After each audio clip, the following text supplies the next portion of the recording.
एक व्यक्ति अपनी गुस्सैल पत्नी से तंग आकर उसे कीलों से भरा एक थैला देकर समझाते हुए कहा, तुम्हें जब भी क्रोध आए तुम इस थैले में से एक कील निकालना और प्लाट की दीवार में ठोंक देना। पत्नी को अगले दिन जैसे ही क्रोध आया उसने एक कील प्लाट की दीवार पर ठोंक दी। यह प्रक्रिया वह लगातार करती रही। धीरे धीरे उसकी समझ में आने लगा कि कील ठोंकने की व्यर्थ मेहनत करने से तो अच्छा अपने क्रोध पर नियंत्रण करना है, और क्रमशः कील ठोंकने की उसकी संख्या कम होती गई। एक दिन ऐसा भी आया कि पत्नी ने दिन में एक भी कील नहीं ठोंकी। उसने खुशी खुशी यह बात अपने पति को बताई। वे बहुत प्रसन्न हुए और कहा, जिस दिन तुम्हें लगे कि तुम एक बार भी क्रोधित नहीं हुई, ठोंकी हुई कीलों में से एक कील निकाल लेना। पत्नी ऐसा ही करने लगी।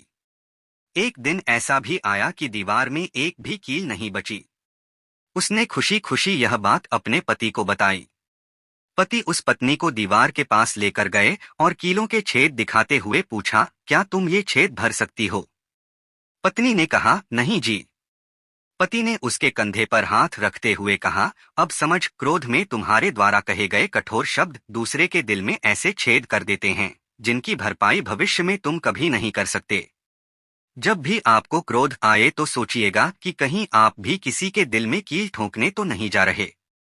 भर जाता है घाव तलवार का, बोली का घाव नहीं भरता।